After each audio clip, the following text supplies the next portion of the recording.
আজকের যে সময়, আজকের যে টেকনোলজি, এটাতে ইলেকশন কমিশনের সবচেয়ে বড় সহায়ক যদি কেউ থাকে ফর ফ্রি ফেয়ার ক্রেডিবল ইলেকশনের জন্য, দ্যাট ইজ আমাদের দেশের সাংবাদিকরা।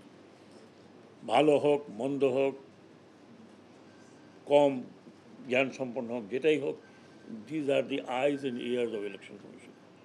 কাজে আমি মনে করি নির্বাচন কমিশনকে আমরা অন্তর্বর্তীকালীন সরকার বারবার বলছি যে we want a very fair election.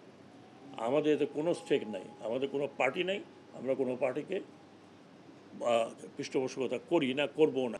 এত পার্সেন্ট পড়েছে এবং কোনো সমস্যা হয়নি। অনেক সময় আমি শুনি প্রিজাইডিং অফিসার বলে 5টা ভোট ছিনতাই হয়ে গেছে, এই জন্য আধা ঘন্টা বন্ধ আছে, আবার শুরু করছে। আরে ভাই, দুধের মধ্যে একবার চোনা পড়লে কি ওটা কি আপনি সে চোনা উঠে আবার দুধ বিক্রি করতে পারবেন? 4টা ভোট একটাও যদি ফলস ভোট পড়ে, আমার মতে দ্যাট শুড বি ক্লোজড, মানে ওপেনের কোনো কাজে নেই। কারণ আপনি কেমনে জানবেন যে কে ফলস ভোট দিচ্ছে কি না দিচ্ছে ফেয়ার ইলেকশনের জন্য? কাজে আমি মনে করি কেন্দ্রে যেতে প্রিজাইডিং অফিসারের পারমিশন লাগবে, এটা সঠিক বোধহয় হলো না। আমি রিকোয়েস্ট করব নির্বাচন কমিশনকে এই বিষয়টি চিন্তাভাবনা করতে। দ্বিতীয়টা হচ্ছে কক্ষ। গাজী শাহনওয়াজ ঠিকই বলেছে যে কেন্দ্র আর কক্ষ, এই দুটো জিনিস কিন্তু দুটো আলাদা ব্যাপার। কেন্দ্রে আপনি প্রবেশ করলেন, আমরা যখন বলেছিলাম, আমরা নীতিমালা বাড়লাম, আপনি কেন্দ্রে ভোটারদেরকে জিজ্ঞেস করতে পারেন কেমন ভোট হয়েছে ভাই, আপনার কোনো সমস্যা হয়েছে কিনা, কিন্তু আপনি জিজ্ঞেস করতে পারবেন আপনি কাকে ভোট দিয়েছেন। That is absolutely prohibited. এবং অনেক সমালোচনা করেছেন, আমি রাতে রাতে সমালোচনাগুলো সব নোট করতাম। পরের দিন সকালে যখন মিটিংয়ে বসতাম যে এইগুলো কথা আমি শুনেছি, তো প্রয়াত শামসুল হুদা আমাকে বলতেন, ভাই আপনি শোনেন কেন? আমি তো শুনি না। আপনাদের সামনে উনি বলছেন, আমি তো শুনি না, উনি সব শুনে। তো শোনার কারণ ছিল যে তখন আমরা আপনাদের কাছ থেকে ফিডব্যাকটা পেতাম। এবং আমি যেহেতু টক শোতে যেতাম, আমি গভীর রাত পর্যন্ত কিন্তু জেগে জেগে শুনতাম যে কে কী কোথায় কী বলছে। বিশেষ করে যখন আমরা প্রথম কনসেপ্ট দিলাম যে ডিজিটালি আমরা ভোটার রোল তৈরি করতে যাচ্ছি, তখন অনেকের মনে দারুণ দারুণ সন্দেহ ছিল। প্রচুর টক শো হয়েছে যে এটা ফেল করবে, আমরা ফেলড হব এই কারণে ওই কারণে।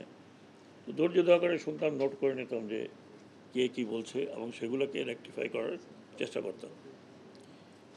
আমি যেটা বলতে চাচ্ছি যে পরবর্তী পর্যায়ে যখন আমি মোটামুটিভাবে প্রথম প্রায়ই আলোচনা করতাম, যখন আলোচনার বিষয় কিছু ছিল, মাঝে মধ্যে আমাকে বলতাম যে ভাই আজকে কিছুই নাই, বলেন আজকে কিছু একটা বলে দেন, নাহলে আমরা কি নিউজ কি দেবো। তো তখন আবার একটা কিছু বলতে হতো, পুরনো কথা নতুন কথা মিলে একটা বলতে হতো। যাই হোক, তারপরে আস্তে আস্তে আমাদের ইলেকশন কমিশন পুরোটাই ইনক্লুডিং চিফ ইলেকশন কমিশনার অত্যন্ত ওপেন ছিলেন সাংবাদিকদের সাথে। এবং আপনাদের সাথে যখন আমরা ফাইনালি বসলাম যে হাউ টু কন্ডাক্ট, কারণ আমাদের উদ্দেশ্য ছিল আমরা একটা একটা একটা স্বচ্ছ, গ্রহণযোগ্য, ফেয়ার ইলেকশনের আমরা একবারে 100% একদম অঙ্গীকারবদ্ধ ছিলাম। হতে পারে পিছনে নিচে মাঠে কিছু এদিক ওদিক হয়ে থাকতে পারে, কিন্তু আমরা কোনো সাংবাদিকের কাছ থেকে, আমি এখনও বলছি যে কোনো সাংবাদিকের কাছ থেকে এমন কোনো কথা শুনিনি যে বিশাল একটা অসুবিধা কোথাও না কোথাও গণ্ডগোল হয়েছে। কিছু কিছু জায়গায় হলেও হতে পারে, কোনো দেশেই 100% পারফেক্ট ইলেকশন করতে পারে না।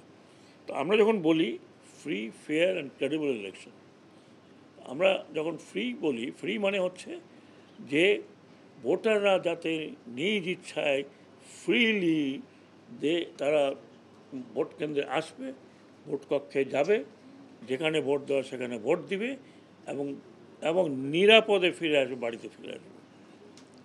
ওই পরিস্থিতি তৈরি করাটা হচ্ছে ফ্রি।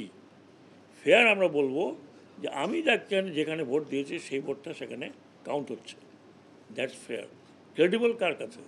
ক্রেডিবল হচ্ছে জনগণের কাছে। যদি ভোটার মনে করে এবং ওখানকার জনগণ মনে করে যে ভোট ভালো হয়েছে, ক্রেডিবল হয়েছে, তাহলে দুনিয়ার যত লোক যা কিছু বলুক না কেন, মানব না মানি না যা তাই বলুক, আলটিমেটলি ওটা চলে না। ক্রেডিবল তখনই হয় যখন আমি ভোট দিয়ে মনে করি আমি ভোট যেখানে দেওয়ার সেখানে দিয়েছি, নিরাপদে ফিরে এসেছি, আমি কোনো গণ্ডগোল দেখিনি, দ্যাট ইজ ক্রেডিবল। এই 3 পর্যায়ে আমি মনে করি যে সাংবাদিকরা যারা আছেন তাদের একটা বিশাল ভূমিকা আছে। তার মানে কি, ফ্রি, ফেয়ার অ্যান্ড ক্রেডিবল, এই 3টি জায়গাতেই সাংবাদিকদের বিশাল একটা ভূমিকা আছে। আজকের যুগে যেখানে আমরা গাজাতে বোমা পড়লে এখানে বসে দেখতে পারি, ওদের it is day or night, লুকানোর কোনো কিছু নেই। ইসরায়েলেরা যদি হুতিদের মারে বা হুতিরা যদি ইসরায়েলে মারে, তাৎক্ষণিকভাবে আমরা একদম লাইভ টেলিভিশনে দেখছি। কাজে আজকের যে যুগ, আজকের যে সময়, আজকের যে টেকনোলজি, এটাতে ইলেকশন কমিশনের সবচেয়ে বড় সহায়ক যদি কেউ থাকে ফর ফ্রি, ফেয়ার, ক্রেডিবল ইলেকশনের জন্য, দ্যাট ইজ আমাদের দেশের সাংবাদিকরা। ভালো হোক, মন্দ হোক, কম জ্ঞান সম্পন্ন হোক, যেটাই হোক, these are the eyes and years of election commission. কাজে আমি মনে করি নির্বাচন কমিশনকে আমরা, অন্তর্বর্তীকালীন সরকার, বারবার বলছি যে we want a very fair election. আমাদের এতে কোনো স্টেক নাই, আমাদের কোনো পার্টি নাই, আমরা কোনো পার্টিকে পৃষ্ঠপোষকতা করি না, করবও না ইনশাল্লাহ। At least you can take from me, আমি ব্যক্তিগতভাবে আমার ব্যক্তিগতভাবে কথা বলতে পারছি।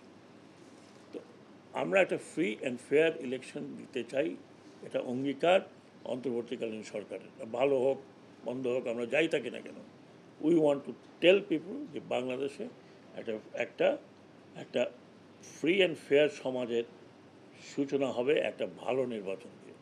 এই নির্বাচনে কোন পার্টি আসলো না আসলো ওইটা আমাদের দেখার ব্যাপার না, that is election commission will see, আর বা কোনো পলিটিক্যাল চিন্তাভাবনা যারা করেন তাদের। কিন্তু আমরা বদ্ধপরিকর যে একটা ভালো নির্বাচন আমরা দিয়ে আমরা দায়িত্ব হস্তান্তর করতে চাই যারা নির্বাচিত হবেন। এবং এটা আপনারা জানেন, এটা অঙ্গীকার শুধু আমার নয়, ডক্টর ইউনূসের, যার একটা ইন্টারন্যাশনাল স্ট্যান্ডিং আছে, তাকে বিশ্বের সবাই চেনে, এক নামে চেনে। তো দেয়ারফর এটা কিন্তু সরকারের অঙ্গীকার, আমরা আশা করি যে আমরা সেই অঙ্গীকারে থাকতে পারবো। বাকিটা হচ্ছে নির্বাচন কমিশনের কাজ। ফেয়ার অ্যান্ড ফ্রি ইলেকশন করানো হলো একেবারে কনস্টিটিউশনালি, দায়িত্বটা কিন্তু নির্বাচন কমিশনের, সরকারের সহায়তা মাত্র। আমরা সহায়তা করব, নির্বাচন কমিশন যেইভাবে যাবে সহায়তা চাবে সেইভাবে সরকারকে সহায়তা করতে হবে, এটা ফ্যাক্ট। আমি দৃঢ় কণ্ঠে বলতে চাচ্ছি, 2008-এর পরে বহু ভোটাররা ভোট দিতে পারেনি টিল টুডে। অনেকের বয়স 30 হয়ে গেছে, কিন্তু তারা ভোট দিতে পারেনি। They don't know war to vote, how to vote. অনেক ইয়াং, অনেক তরুণ জানেই না ভোট কেন্দ্রে কীরকম দেখা যায়, because they were not allowed to vote. এবং এটা খুব দুঃখজনক যে আপনি মেজরিটি ভোটারদেরকে বাইরে রেখে দেশ পরিচালনার যে ব্যবস্থা করেছেন, এবং সেখানে আমরা মোরলেস সবাই সহযোগিতা করেছি। শুধু সরকারের দোষ দিয়ে ওই সময় সরকারের দোষ দিতে হবে না, আমরা সবাই এই দিকে ওই দিকে কথা বলেছি।